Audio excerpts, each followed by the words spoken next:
Welcome back to Beyond the Wrench. My name is Jay Goninen, and I am your host. On today's show, we welcome back a familiar face, Josh Arnold, to talk about his year in review. The last time we had Josh on the podcast, we actually switched roles, and he had me on my own podcast, which was a lot of fun to do. But we wanted to take some time to kind of catch up with Josh and see what the latest is with him. And welcome back to the show, Josh. Thanks. It definitely feels better sitting back in the seat. Well, you did a phenomenal job hosting before. I had a lot of fun being on the other side, but at the time said I give the guests a lot more credit in general, just because it is when you're on the hot seat, it's a little tougher, isn't it? It definitely is. Definitely changes. It's hard on the host side too. It's all So hard.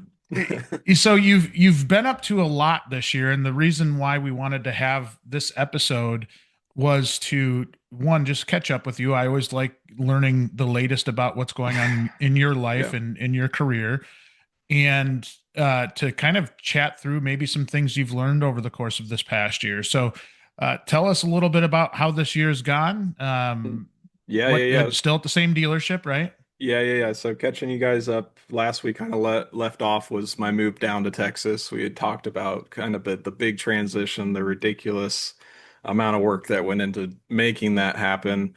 So I actually I've been at that dealer now just crossed 2 years. So we're right on time Wow. for another podcast. Time flies, right? How's it been 2 years? That's insane.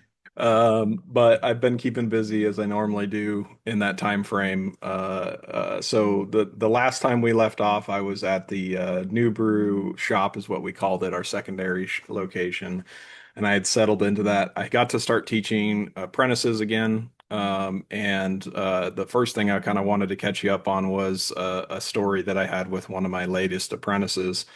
It was a difficult event with it, but I think the lesson is something that maybe some other mentors can share, maybe some other apprentices can appreciate because basically I had a very young, bright kid, very interested in joining the automotive industry, showed an extreme amount of promise, didn't have a lot of technical hands-on skills, but really was eager, had an amazing work ethic, and was just excited to be there. And that's exactly who I usually take on an apprentice. Skills or no skills, that can all be taught. It's just that do they want to be there? Do they have the work ethic to make it happen?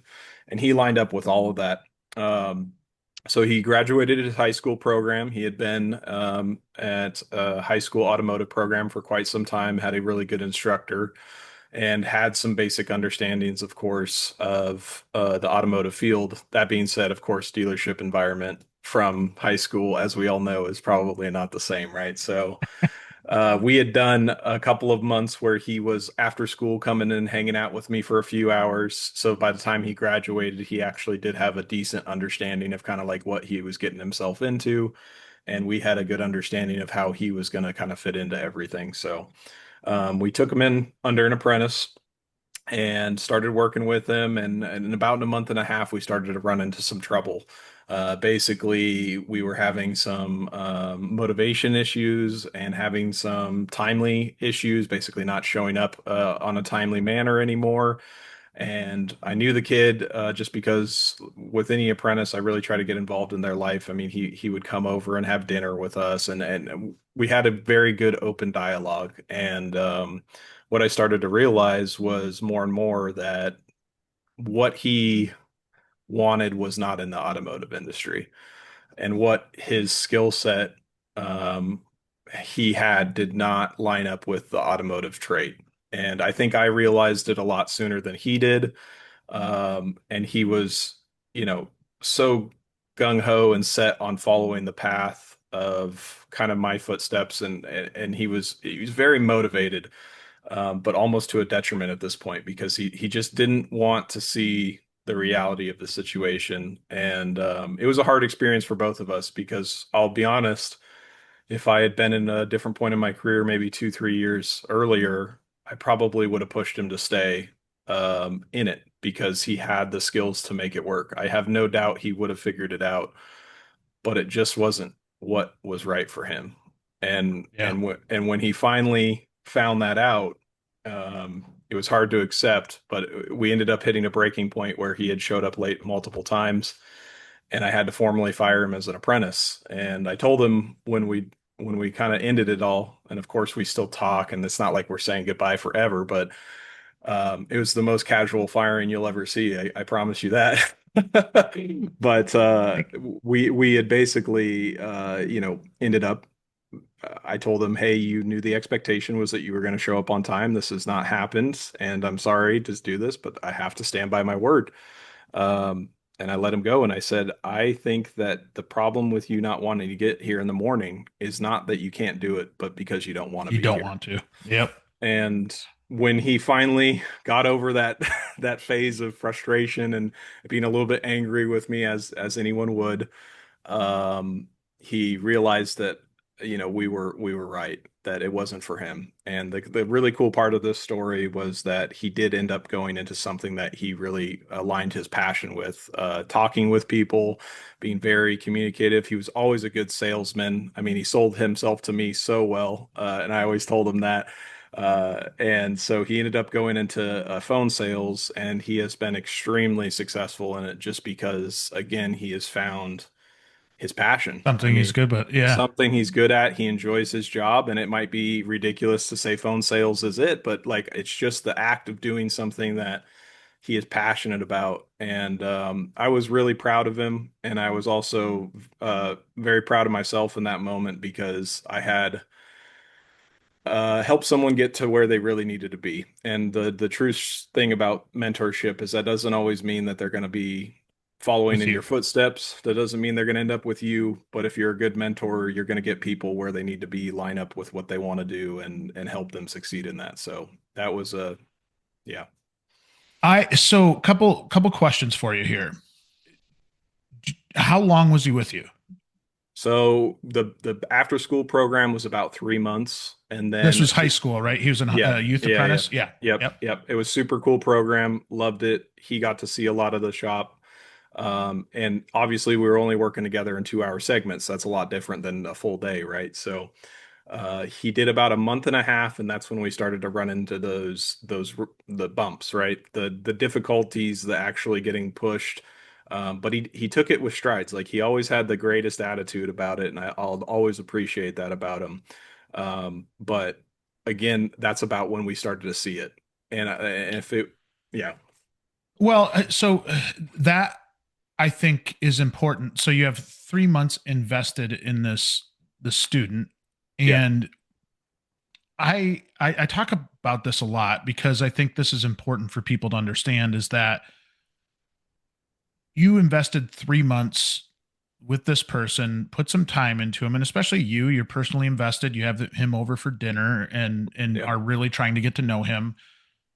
But this industry and any industry for that matter isn't going to be a fit for everybody. And I think the earlier they learn that, the better off everybody is, right? Because say that Yeah, you would have been back to yourself 3 years ago or gone back to yourself 3 years ago and tried to coach him through it, yeah, and you know that this isn't his strength in the kind of in the back of your mind, even though a good person and yeah. really has a lot of good traits, and you look at that, I think it's as important to identify those folks early and try to get them put into the right path rather than trying to force it through, which is I think what a lot of us do, right? Is they showed interest in it, they showed some potential, so then we'll coach through some of the stuff that maybe are red flags, such as showing up late to work. Yeah. And I think you did the right thing, and it's not a bad thing that you invested the 3 months there. And what I No. what I find a lot of times, and this is probably more of a point than a question, but what I find a lot of times is that will oftentimes discourage a shop from bringing on another youth apprentice after that because they'll Mm. say, well, you know what? These kids don't have work ethic. These kids aren't, and I think to your point, it wasn't necessarily that he didn't have work ethic. It's that it wasn't the right field for him. And that's Yeah. okay. Like, that's not a bad thing. because now that kid didn't just go spend $10,000 on an entry level Yep. toolkit, didn't spend, lots of money on schooling for something that he's not going to pursue. And Years of so time. years of time on both ends, right? So you're talking through the dealership's investment in it, his personal investment of time into it. And so as much as we want that to work and fit, it just wasn't. It was kind of square peg round hole, and that's okay. Yeah. Now, I do think there are times where shops will oftentimes get frustrated because of lack of productivity. Yep. I still think maybe that's the stage of just graduated tech school, going into a shop, and then aren't producing time after 3 months, where the shop gets frustrated and fires the young person. And I don't always think that's necessarily the right No. way, but I give you a lot of credit, and I love your mindset there, in that you were the one to maybe set him on a better path, even though he might not have known it initially. It could have a huge positive impact on his life as a whole. I think it will. I see him already just so much happier, proud. He's got more confidence than he did in the trait. It's just y- when someone aligns with what they want to do, it's fireworks. It works, and I want that for everybody because I was lucky enough to just happen upon mine. And sometimes that gets me into situations, like I said previously, where I'll tell people that you can make it work, but I just have to remember more and more that not everybody is going to follow the same path as me. And at the end of the day, as a mentor, your goal is to create someone who's successful, whether that's automotive industry or anything at all. You've just got to look at the bigger picture, and forcing someone to do something that they're not gonna do well at is just setting them up for failure and a waste of time.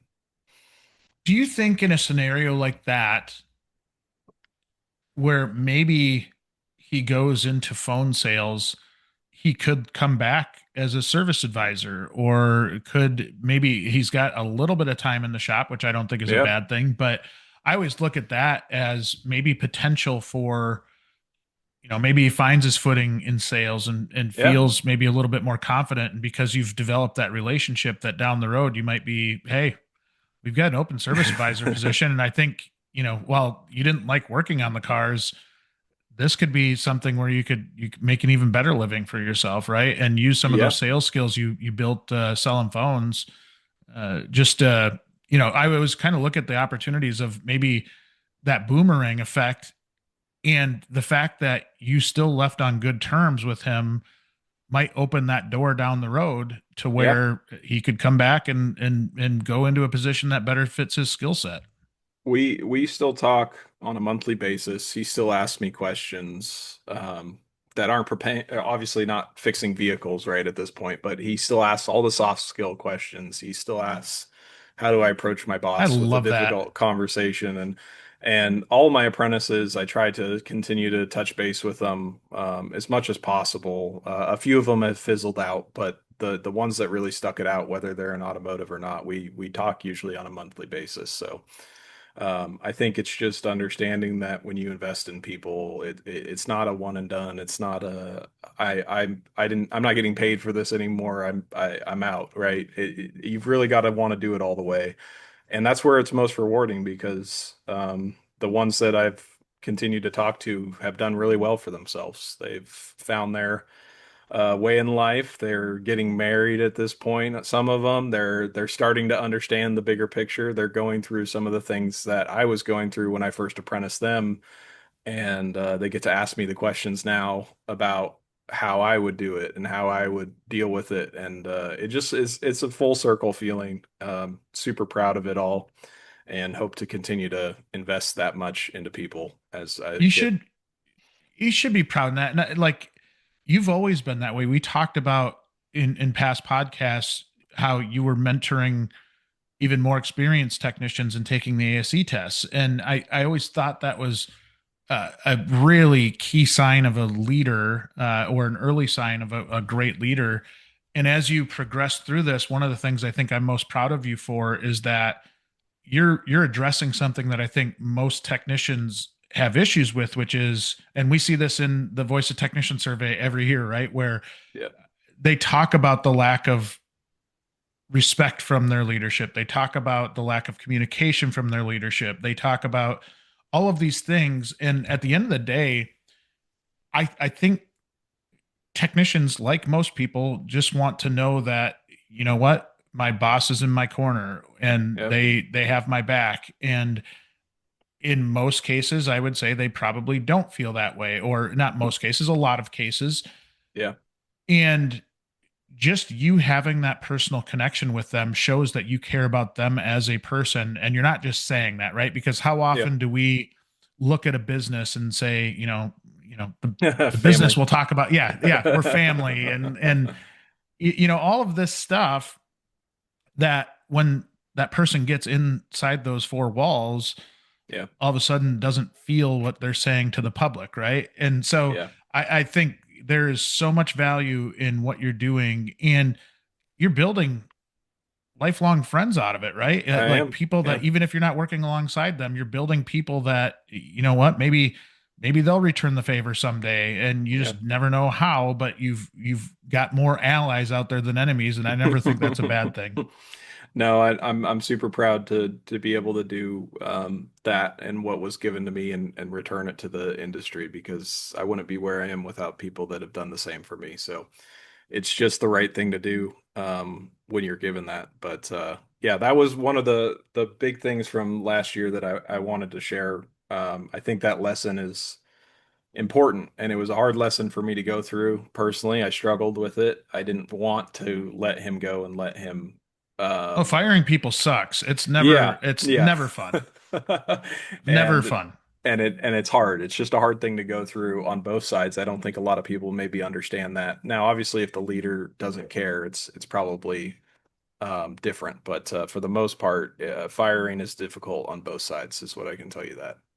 It really, really is. Now, when you look back at it, and I'm always a fan of just kind of reviewing a situation after the fact, Yeah.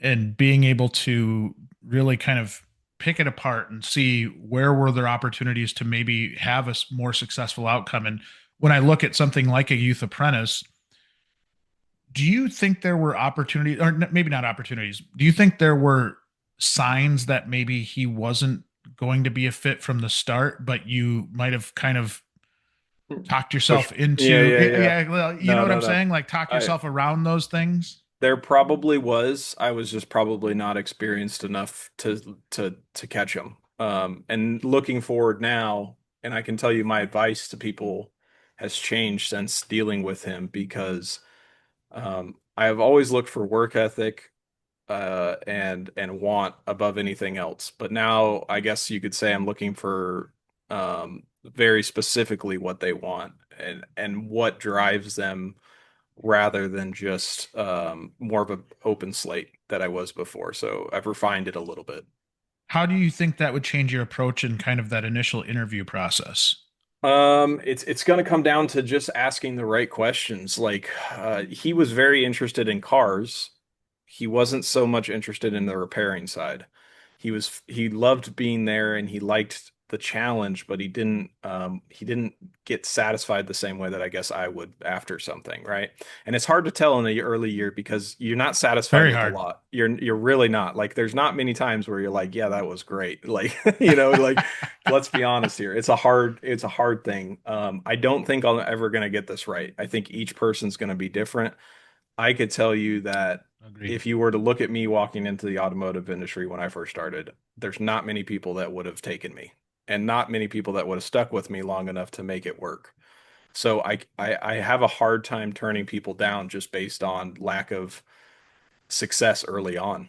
I'm the same way. I think sometimes you can get something special if you invest enough time. But it's just knowing that right amount. I'm not there yet. I wish I could tell you, Jay.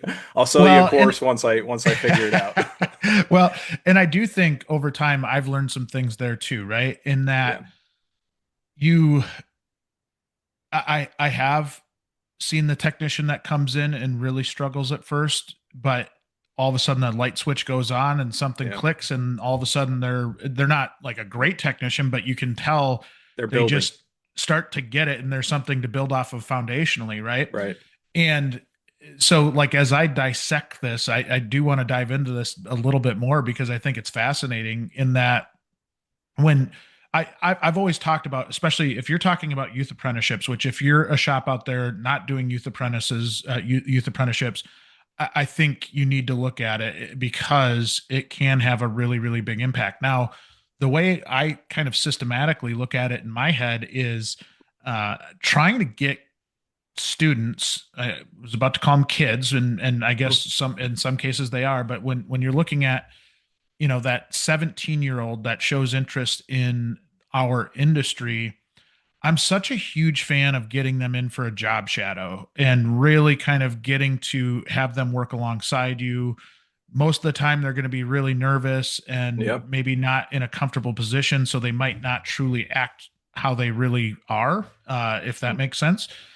And the point being, you want to try and figure out exactly what you just said there, in that do they just think cars are cool or do they like to fix things? And so Yeah. as you go through that, and if you were to kind of develop a system where you look at youth apprenticeship, then you go in, I'm sorry, job shadowing into youth apprenticeship, you might start to find yourself asking better questions. And what I love about this is that if you have the mentality to where you're always going to be involved with youth apprentices, you can then start to tweak your system, and you can start to Yep. tweak the questions that you ask. And it might be more digging in because they don't have work experience really. It might be Yep. more of looking into what are your hobbies. Were you interested in Legos as a kid, or were you interested in, like, tell me a time where maybe you fixed a problem. And you can maybe start to get a little bit more granular with your questions, and then kind of have a notebook on, I asked this question, it really didn't help me understand this person anymore, or Yep. I asked this question, it really got to the core of who they are. And then, just like anything, I think it's a little bit of trial and error and figuring out which questions really help you understand who they are, knowing that Yep. they don't have work experience to kind of pick apart from prior years of experience. So I just think I look at that as a miss on our industry's end, in that a lot of times we just see that kid that's interested in cars and somehow gets in front of us, and we get so Yep. excited because it's so hard to find people that all of a sudden Want to do it.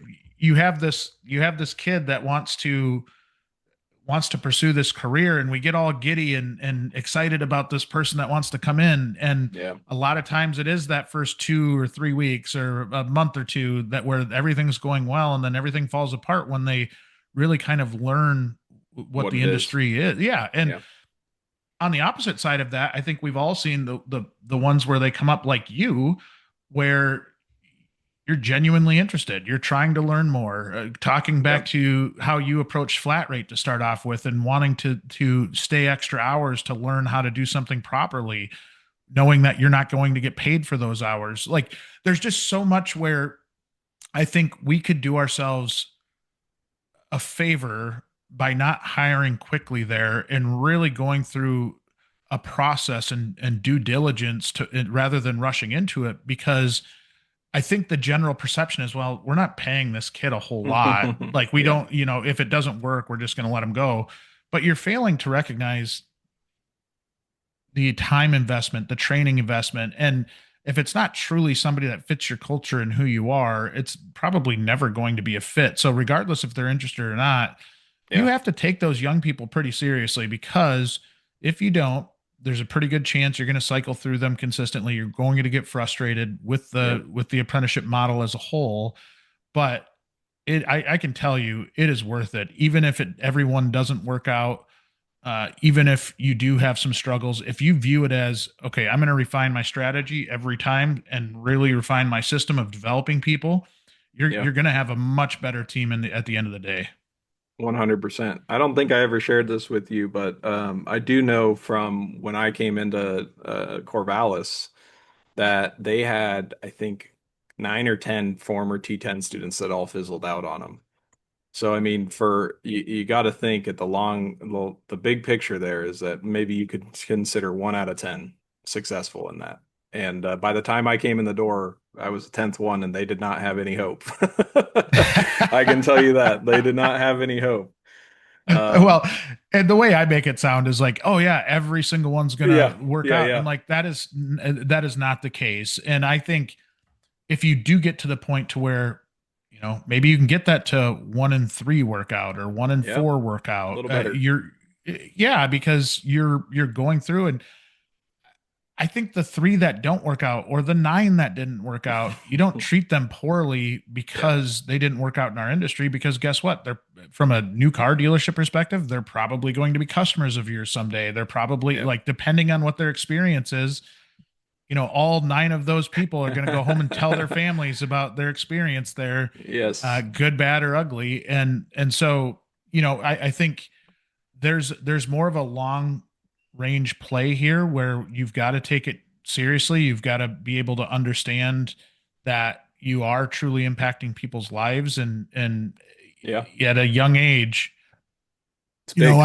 I speak from experience, right? I was the opposite of you. I was probably more like the kid that's selling phones, right? I started off as a tech, and wasn't a very solid tech, but if I were to really kind of dive in to my own psyche at that point, I would have known, like, I like talking to people more than I like working on cars, right? And Yeah. so and for me it was just, I was brought up in the industry, just thought that's what I was going to do. So, Yeah. I do think as you look at this and moving forward, adjusting your system rather than just kind of completely throwing the program away is Yeah, a yeah. pretty big lesson to be had.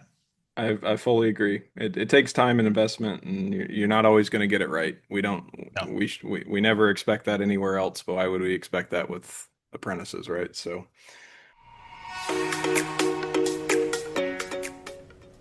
Every shop, dealership, and business in our industry depends on great technicians.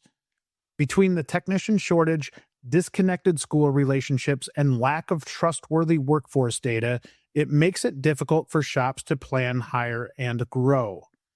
That's where ASE Connects comes in.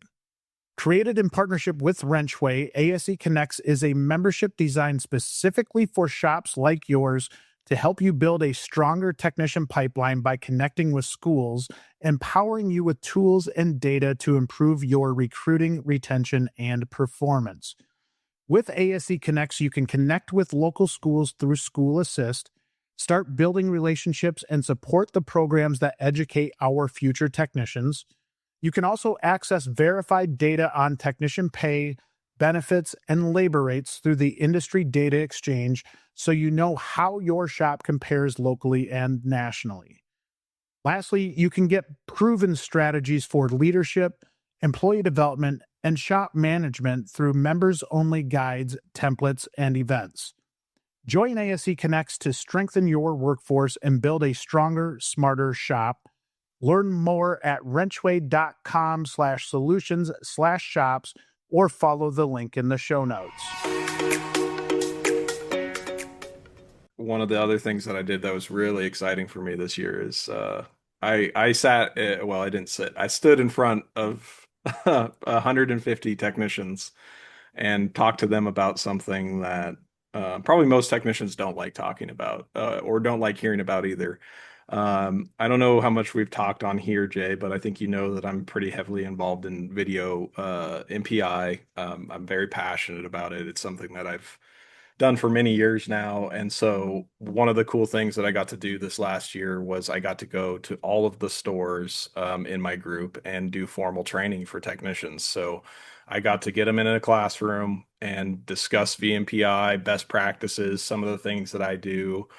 Got to play them my video for them, and I got to get them paid an hour while doing so. So I felt really good about it, but I can tell you just there was one room specifically, I think I had 33 technicians in there, and that it is a intimidating room when you have 33.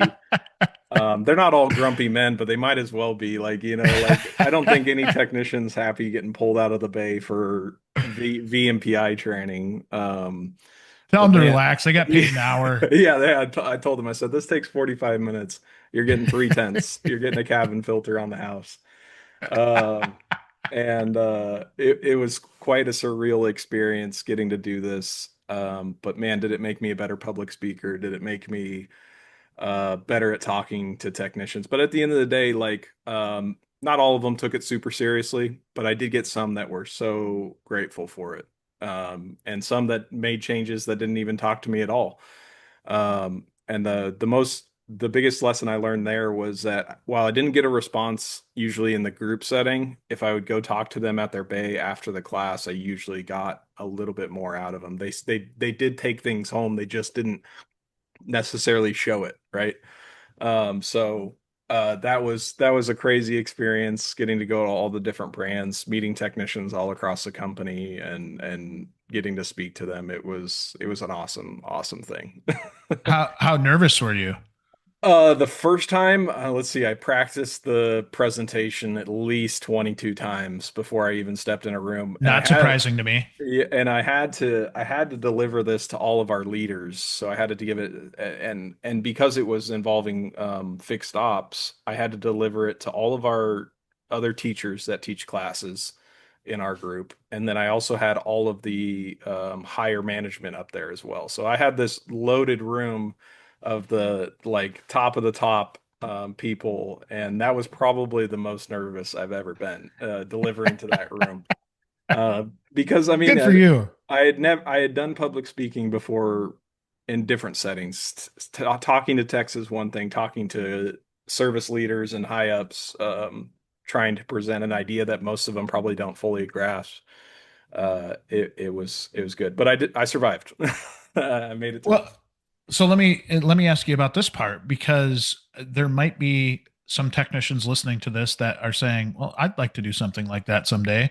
Yeah. And I do think some of this comes from your growth mindset, which is what we've talked about in past podcasts, Yeah. where you're a part of some groups, you're reading, you're doing a lot of things proactively that I think maybe are forcing you to go outside of your comfort zone. And I think that's the most beautiful thing in the world, right? When you're going outside of your comfort zone and doing things that maybe you hadn't expected. I think when we did our first podcast, you probably really hadn't done a lot of that yet, right? Like That was you were, you were my first one, and I was just yeah. as nervous for that as I was the class. I can tell you that. Well, Um, and it's all good though, right? Because you yeah, kind of keep pushing yourself to do things maybe you're not comfortable with. And there's a book called The Talent Code where it talks about the more you do that, the more kind of your brain grows and gets more comfortable with some of these yeah. things. And so one, I commend you for that. But then two, how do you get an opportunity like that? Like, is that something that you're pursuing the dealership on, or did they Uh, see your video MPIs and yeah. say, hey, like you're pretty good at So this, we'd like you to show others? I won the My Karma video challenge. I've won it twice now, which is like a competition that My Karma runs that, nominates the best videos across the country, and you get to win if they're good and they compete. So that kind of got me in the door. But to be honest with you, Jay, one of the things if you ever want an opportunity in this industry, and I've always leveraged this, if I'm not asking to get paid for it, and if I'm willing to be a squeaky wheel, usually those two things together will get you pretty much wherever you want. Um, in the sense that like when I initially went out on this, and thankfully they did come to the table, they paid me for it at the end of the day, but I just wanted to do it, and I told that I never mentioned dollar amount. And I think that sometimes when you're really pushing and you're trying to do something that is different, and also putting yourself in a realm where you don't know what you're doing, because I didn't. How can I ask to get paid for something I don't know what I'm doing on? Right? Like, but if I come in the aspect that I want to learn and I want to do it, and I don't ask for value up front, if I don't ask for them to have an ROI, right? They want a return on investment if they invest. But if the investment is zero, then you'll usually get the okay, usually no problem at all, right? It's a pretty easy answer. So not saying that's the way to do everything, I think but that's a brilliant way it's to do it though. it's Like that's yeah, where a lot of people go wrong, right? They go directly to the money conversation, or and yes, I think from a leader standpoint, through my eyes, whenever somebody approaches you with an idea and like you kind of get the sense of like, okay, where's this leading in terms of you getting paid? Or does this mean that you're going to want Yeah. more time off, or, something like that? Yeah. It almost turns your ears off. But when you come up with an idea, and I think your ideas, a lot of times, they don't come across as like nagging. They don't come across as like you're pissed off. They No, they no, come no. Yeah. across as like you're genuinely trying to help the organization and try to get better training. And I think there's also some element to where they see that you're competitive, right? And Hmm. you, as long as I've known you, have been competitive, whether it's with ASE and Yeah. everything you've done there, the Subaru competition, all of this stuff. You're a really, really competitive guy, and I think any business leader wants to see that. Where a lot of I think there are a lot of technicians that are competitive. Where I think you've done this differently. One is that you're really darn good at your job. I think that you got to do that before you can ask for stuff, right? You got to be That's good at your true. job. Yeah. And then two, it's about approach, right? Because if you go and you just become the person that just complains about everything, Yeah. you're not going to get anything done, and you're going to have a hard time getting leadership to see you in a different light if all you do is complain. But if you're coming with ideas and you're coming with, you were good at video MPIs, makes pretty logical sense that we'd want you to train the rest of our people on that because Yeah. we want them doing it the same way as you. There's just there's a lot of value in that, but it all does start with just being good at your job to begin with, and having the heart to really kind of compete on some of this stuff. I think yeah, you're right. I mean, you do have to start with the basics. You can't jump straight to that stuff. But like I said, for me, it's just always been willing to leverage my time. It goes back to the flat rate, the mindset that you were just mentioning earlier, right? I didn't get paid to learn all the time back then. And then so I try to apply that to different aspects of my life. Now, some people will find this absolutely crazy, but I just I have a hard time asking for something if I don't know what I'm going to deliver. And once I can deliver it, once I'm consistently able to do it, then I am okay getting paid for it. I feel like I have Expect to deserved. be paid for it. I Yeah. expect, but I have to provide the value first. And if an organization is going to let me do something and learn and and grow with it, then I'm just as excited to put my investment into it as well. And then there, like I said, there's always that time where you have found that magic mix and you feel like, okay, I feel like I need some reciprocation on this. But it's really hard to ask for that out of the gate unless you have a very proven track record um, about what you're doing. But I'm always trying to do things that I have no idea what I'm doing, to be honest with you. I still look for that same feeling that I had early on, which is just, I don't know what I'm doing here. I have this idea. Let's see where it goes.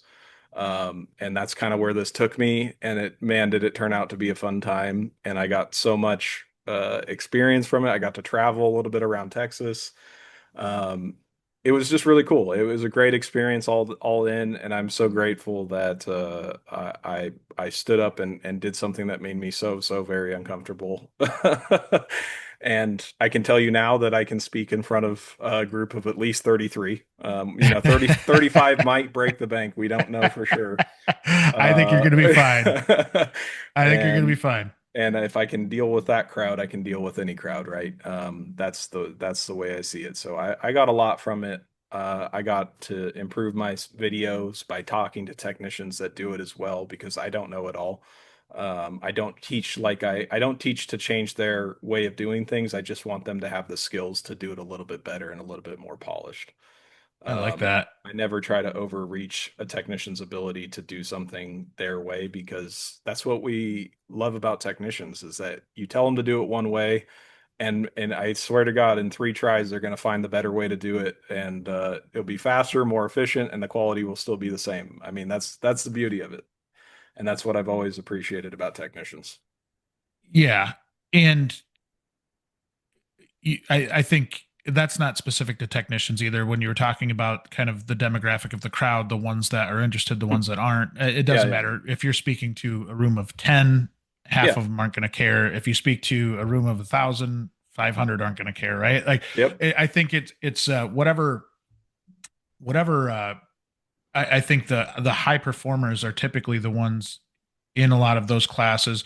And when I say high performers, you might have high hour output from technicians that you would consider as high performers, but I think we all know there's some high hour folks that maybe don't necessarily have the best attitudes, Yep.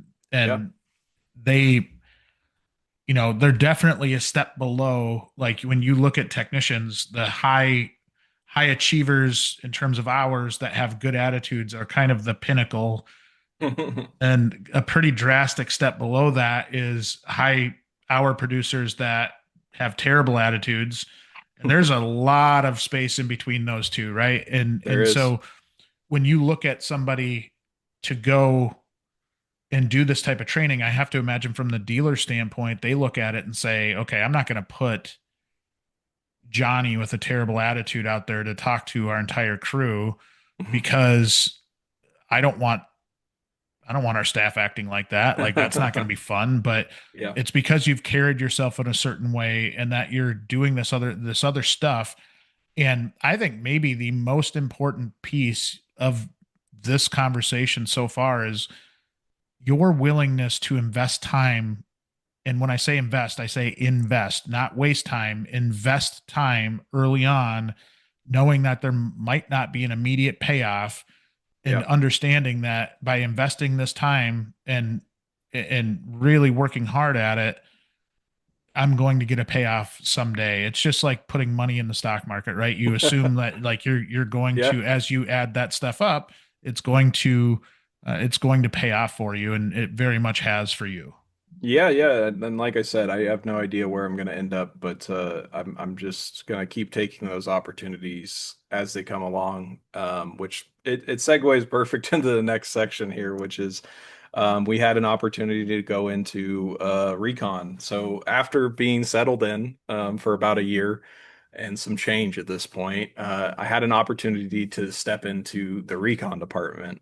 We had some issues back there. I won't go into all the details there, but basically we needed to make some changes. So very uncomfortable move again because I was pretty happy with where I was at. I was a little bit bored doing the same thing on a car every day. I can tell you that much.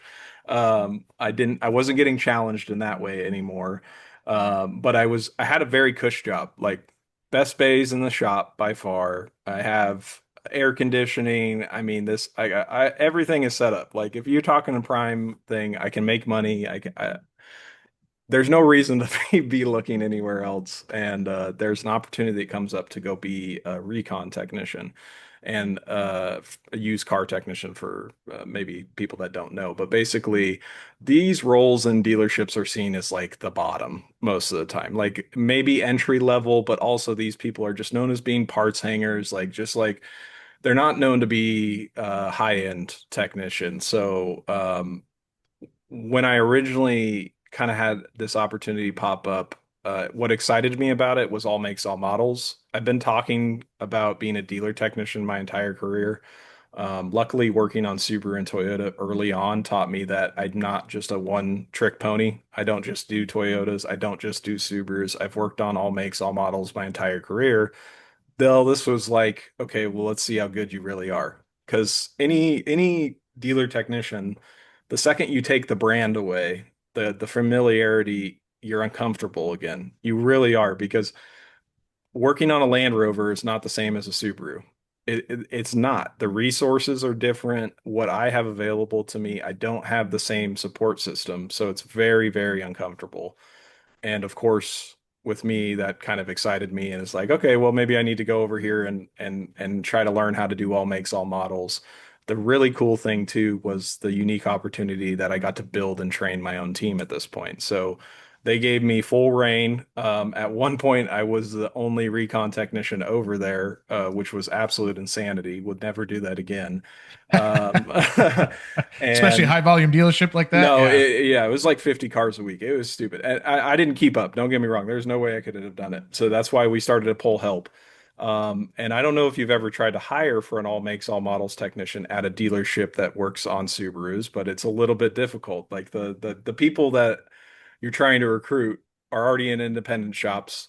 They have hourly guarantees. You're not getting the talent, right? So we basically came to the conclusion, well, I guess we're going to have to train train up from Express. So we started pulling some Express technicians, and I started to get to do apprenticeships times four, times three, all at once, which added to the Does that crazy. seem logical? Like Yeah, you go from the lube bay yeah, there, like so you've got some familiarity. As long as there's some supervision and some training associated with it, it feels like a really logical system. yeah. And I think it definitely is. And you catch the technicians before they're comfortable in just one brand. I think that's really important. Ooh, yeah. Uh, because again, if you expose them early on to that you fix cars, not that you fix Subarus, it really changes their mindset, and that skill set goes a long way in the long term. The same way that I kind of got that early on for me. But this was a big challenge for me. Not only was I tackling the all makes, all models, getting just beat up constantly on a daily basis now, experiencing what the independent shops do. Yeah, I have some Probably not. sympathy for those I independent always shops have. out there. I Yeah. always have. I always have. I never. I always respect the guys that do that job. Luckily, I didn't have to work on like super old stuff. Right. I got to avoid that still. But And you don't have rust down there, so no. Yeah. yeah, Yeah. yeah. We're I'm we're not going to listen to your complaining. exactly. But I did get to experience that, and it gained more respect for that, of course. Yeah. But also made me better as a technician again. Like that's just the truth of it. But getting to train these young kids and running four apprentices basically at once, I mean, it got crazy. I also had a kid at the same time, which just adds in, just like layers and layers. And uh, You were I crazy enough to do the whole move, have a kid, yes, like that's do what I'm all this stuff. saying. Yeah, yeah, That's yeah. what You I'm had a lot of saying. stuff going on. Yes, it was a Still lot do. all at once, and I survived. As you can see, I'm sitting here today. But it was a very rewarding experience. I got to completely turn the department around. We really got to do some awesome things, and I'm still doing that today, continuing that. And yeah, but man, was that a ride. Same thing as what we talked about with the youth apprentice.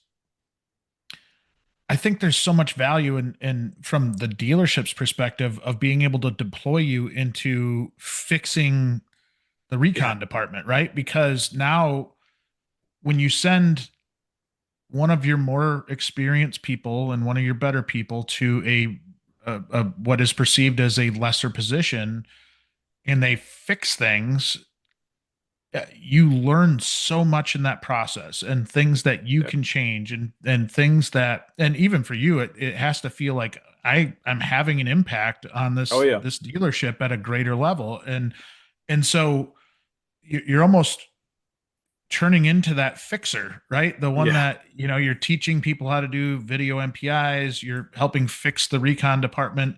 And people like that are so incredibly valuable. And at the same time, selfishly from your end, you're getting to learn all aspects of that dealership. yeah, And that I think help in the long range outlook of your career, you're getting experience in all these different departments and you're doing all of this stuff where you truly get an understanding of it.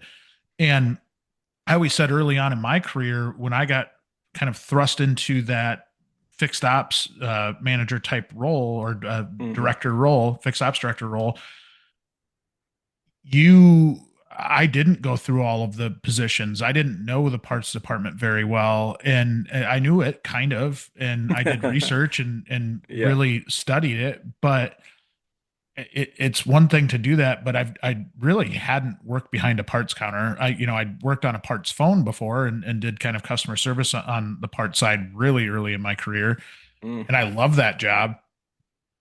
So I had some understanding of it, but the depth of like actually going into that department and working behind a parts counter every day, I did not do. And similar to you on the service side, as you're kind of building up your background, you become more and more valuable, right? Because now you're yeah, getting all of that experience and you understand, systematically to where like maybe someday when you're sitting in that the big manager's chair, like being able to kind of have an understanding of how everything functions and in a really, really intimate way.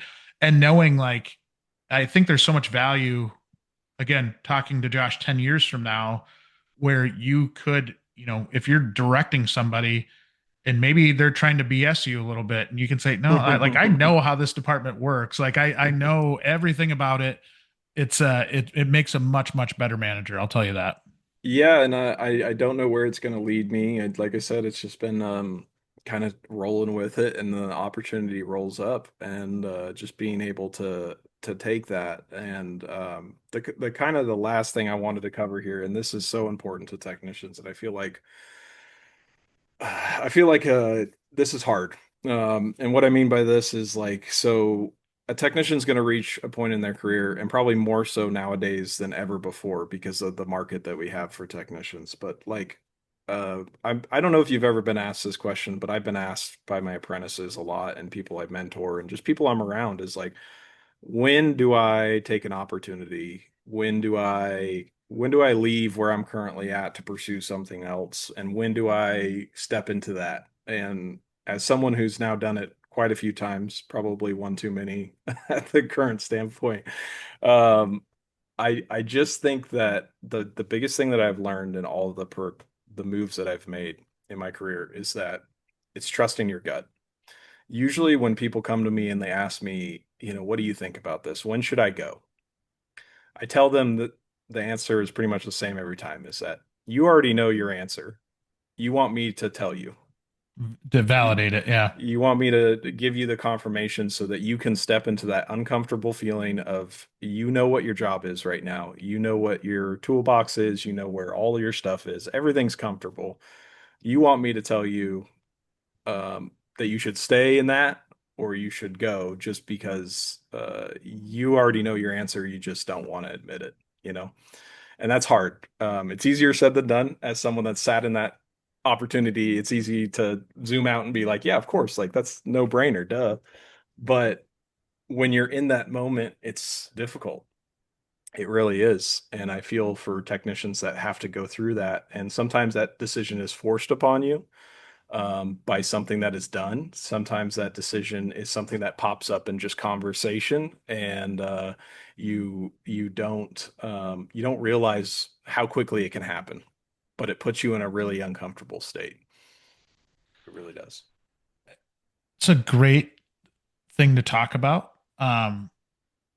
What I'll say from my experience and really kind of what I've learned over the years, and it just I think you have to ask yourself why you're making the move or considering making the move in the first place, right? Because Yep. if it's strictly money driven, I don't think you're always going to end up in a better place, and you True. might have more money because of it, but you might be miserable. And I made that move at one point in my career, and I almost immediately regretted it as soon as I walked in the doors. I'm like, this was a terrible idea. And when I look back at it, I just always think if you're at a place where you truly enjoy the people that you're around and you are, somewhat comfortable, but maybe you want the growth, I hope you have the conversation or give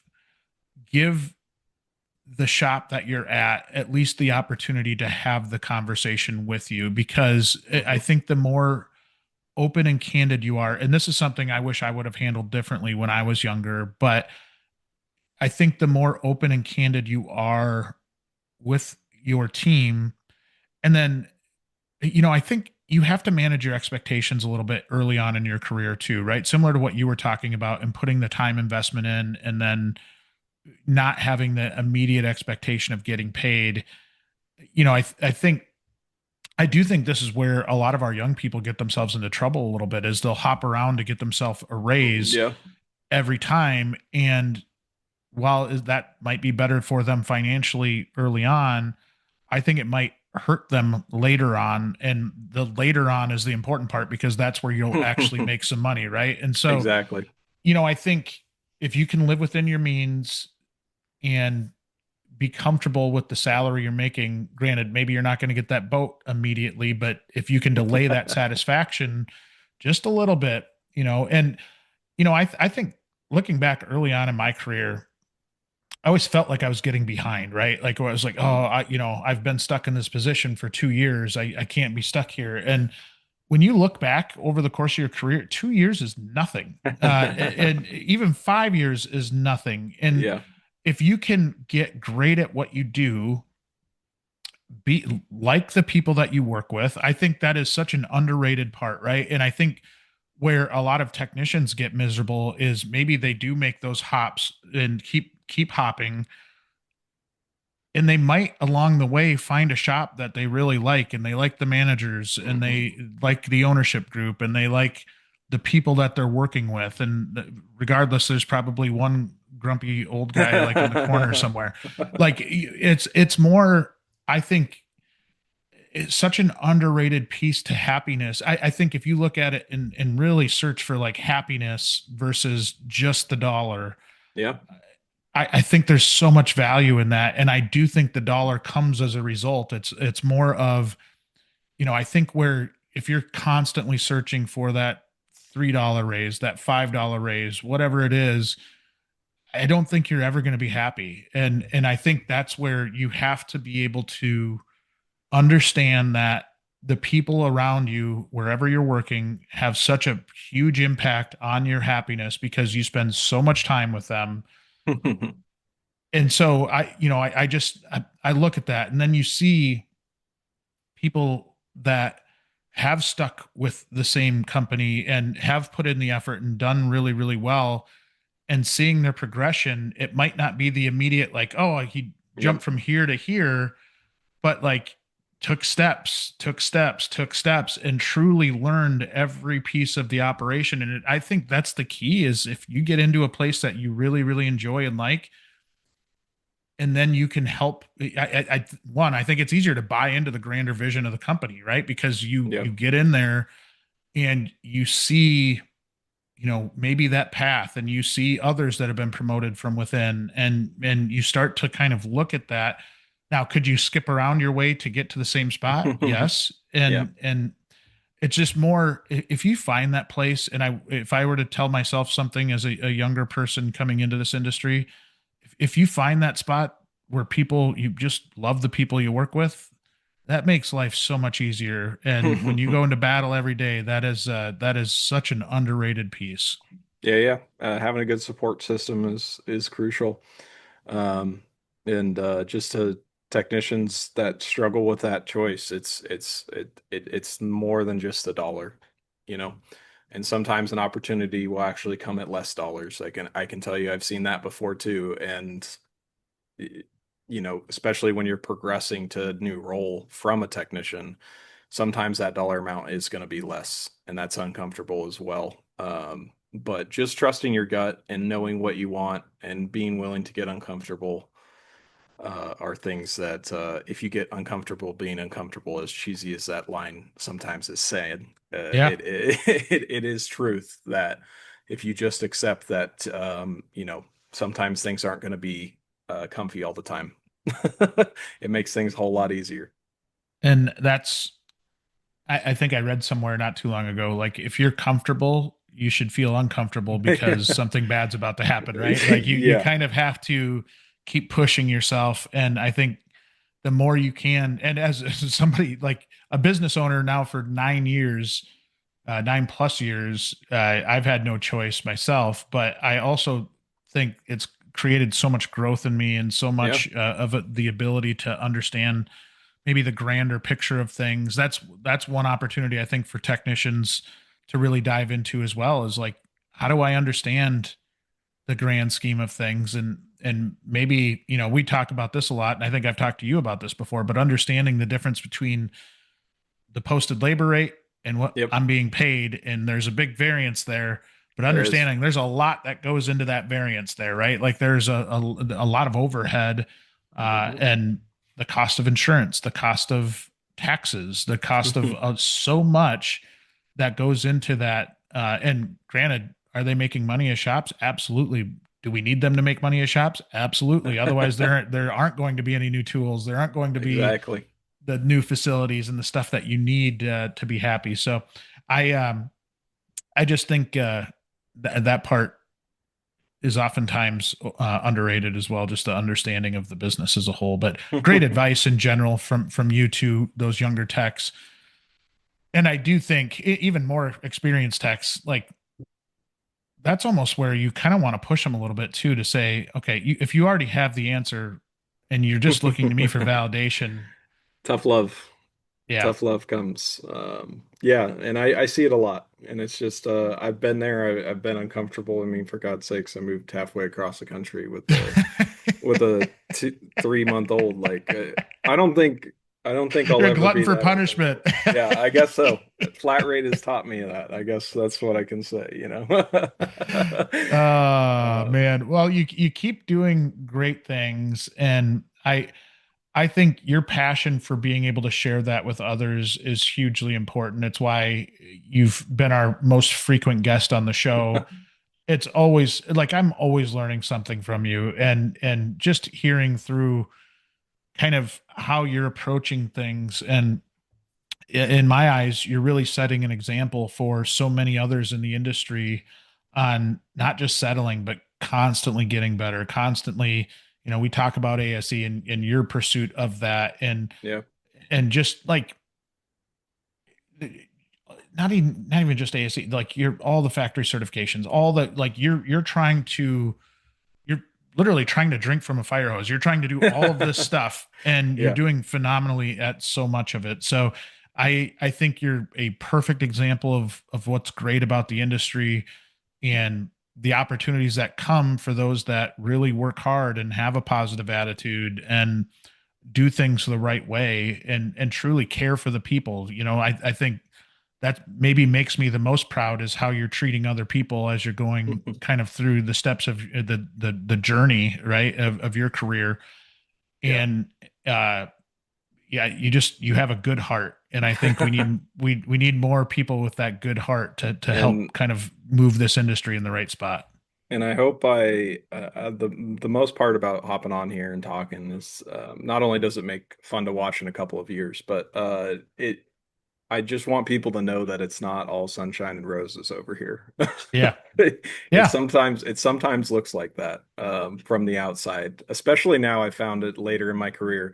Early on, the you don't get that same effect on younger techs, but now when I have the master status, when I have some successes under my belt, people will think that it comes a little bit easier than it is. And I hate to be one of those guys that, oh, all this and that. And I tell them all the time, I'm like, I know I wouldn't believe this when I was your age, but there's a lot that went behind this.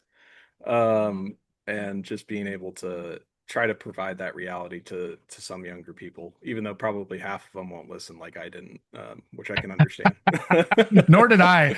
And you kind of get like when we were younger, the old guys being like, this younger generation, Yeah, yeah, yeah. and you're like, yeah, I kind of was a know-it-all. And Yeah. now I look back at it and I'm like, I wish I would have turned on my listening ears a little bit more at times, depending on who it was. But you say that, and then we talk about that grumpy guy in the corner of the shop. Yeah. Maybe not the person to listen to for the most part. I will say some of my best friends this day have been that grumpy guy in the shop, and they did teach me some things. Maybe not attitude things, but Yeah, yeah. whether it's technical things or ways to do things. Like I think if you can manage your emotions around folks like that, you can learn stuff from them. And it Yeah. just knowing that everybody has strengths, everybody has weaknesses. A lot of times that grumpy guy in the shop, their strength isn't going to be mentorship or being friends with everybody, right? It's just Yeah. being able to get to know them a little bit. And even that case, if you show them you care and you listen to them when they say something, it can be oftentimes be very beneficial. But yeah, man, all in all, just another phenomenal conversation. Just always enjoy having you on, and Yeah. you're just a great friend to me, and I just appreciate all of your support. Like we've always talked about, you just kind of keep pushing the limits and keep doing great things, and I love being able to help be a part of chronicling it. Yeah, no, it's been fantastic. I appreciate your support and putting it out there so I can watch in a couple of years. Anytime, man. We'll keep doing it. We'll keep Yeah, doing it. yeah. Yeah, yeah. Sounds All right. good. Well, best of luck. Keep us posted on how things are going, and Yes, we'll follow up hopefully in another who knows how long. We'll do it again. Yes, sir. All right. Thank you. That wraps up another episode of Beyond the Wrench. If you like this episode, please show your support by rating and following the podcast. You can also watch the video interviews on WrenchWay's YouTube channel. Speaking of WrenchWay, Beyond the Wrench is managed and produced by the WrenchWay team. WrenchWay is dedicated to promoting and improving careers in the automotive, diesel, and collision industries. In partnership with ASE, we run the ASE Connects community, which empowers shops and dealerships with reliable data, school connections, and industry insights while helping grow the future technician workforce. You can learn more by visiting wrenchway.com. Thank you so much for listening. We'll see you next week.